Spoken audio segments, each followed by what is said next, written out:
Well, it's another rainy Saturday. I ain't got nothing to do except cook. So today I'm going to make a vegetarian baked ziti, except I'm going to use elbow macaroni because I like it better.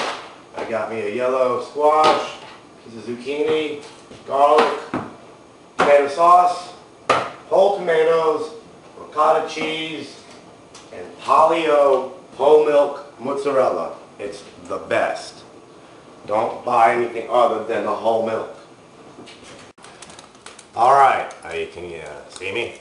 We're going to get the sauce and the pasta started. Everything's good and hot. We're going to add some olive oil to our frying pan that's already kind of warm.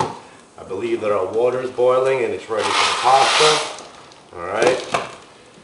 And we're going to add some garlic. It may seem like a lot of garlic, but for the size of the pot we're making, and you'll see when we're done, it's just the right amount. Okay. What we're going to do here is just kind of sweat the garlic a little bit with the squash, excuse me, that zucchini, and the yellow squash. We're going to let this just cook for a couple of minutes. I think we're going to add just a little bit more olive oil. What do you guys think? Alright? Just a little bit. Alright, that looks good to me. We're going to let this sweat for a couple of minutes and then we'll add some more. Alright, we have our zucchini and garlic. A little bit too hot. Let's bring the temperature down a little bit. We're going to add our whole tomatoes and some tomato sauce in a can. And I believe that some people might call this a rat-tat-tooey. I'm not adding any rats though. We're going to let this cook for a little while. And let's give the pasta a stir. And I believe we'll let this all cook for just a little bit. And everything should be wonderful. Oh yeah. Oh yeah. That's good. That's good. You know what? I'm going to add a little bit of olive oil. By the way, I already added salt to this. And a little bit of olive oil will keep it from getting all clumpy and sticky, yucky. Alright, I'll be back in a little while. Okay, we got a nice simmer going here on our rat-tat-tooey. One of the things I did when you weren't looking is I added a little bit of the starch water to the sauce. It makes it a little bit thicker and it holds the pasta better. The pasta's coming along real nice. Still think it needs about 5 more minutes. Yeah, about 5 minutes. I think the zucchini still needs to cook a little bit longer. We want this to evaporate a little bit. So we're going to let this just simmer a little bit longer. And I'm going to get the camera set up for the next shot where we're going to prepare the baked ziti.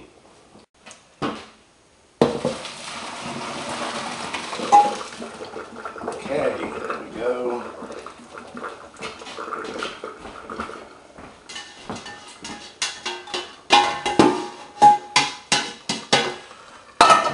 Alright, pasta's ready. Alright, we're going to just add it to the bowl. Notice I've kept it real hot. Instead of putting a lot of water on it. Most of the starch, I'm not worried about that. I think it's okay. We're going to add the ricotta to the hot pasta, which is a good thing to do. I found it works better. If you do it this way, it helps the ricotta cheese melt and mix in much better with the pasta. And we're just going to stir this up.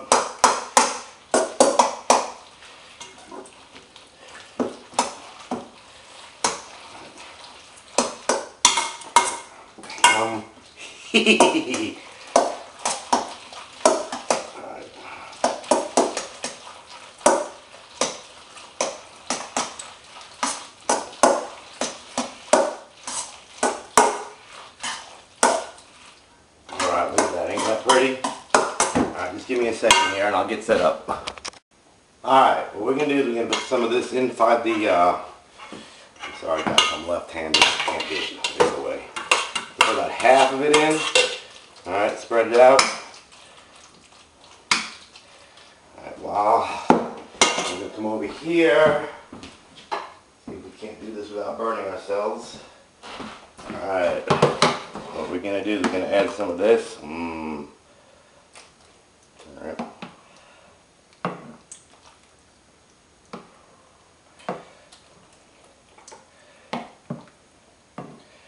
know what? We're going to add a lot more of this. There we go. Now, hold on a second, folks. Now we're going to get the rest of this on top.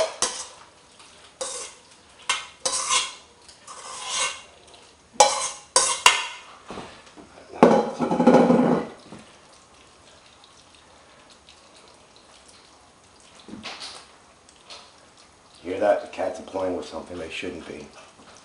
Ooh, come on, Andrew, don't make a mess. Alright, we almost got this just how we want it. It's a little bit soupy. That's okay, because we're going to put it in the oven here. It'll evaporate some more and get a little bit stiffer. Alright. Now, you're saying, Andrew, what the hell is that? I'm not quite sure. I've never made this before. It's all on the wing. Alright, as you can smell, I've already cut the cheese.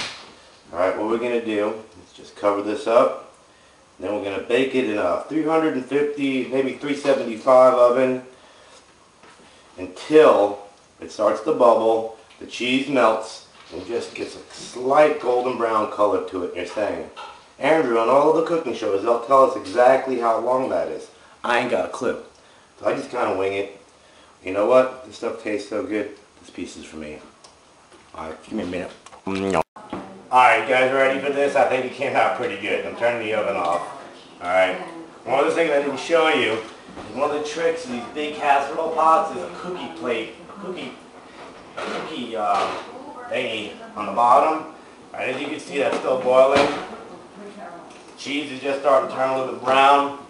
Right now it's a soupy mess. We need to let this cool for about 15 minutes, and then I'll slice this up some. I got a little extra sauce in case we need it. If we don't, this will be a good side dish later on in the week for something different.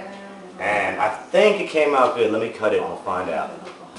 Wow, cheesy goodness. I hope this tastes as good as it looks. It does look pretty good to me. Well, we're calling for snow tomorrow in Atlanta. We haven't had a good snowstorm in a while.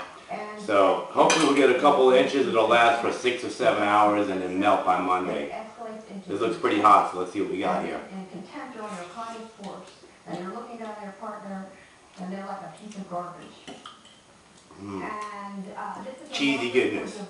Burnt the hell out of myself. I think a blister's going to pop out in a minute. Well, have a good week. Hopefully the weather will be good next weekend and I can do something outside.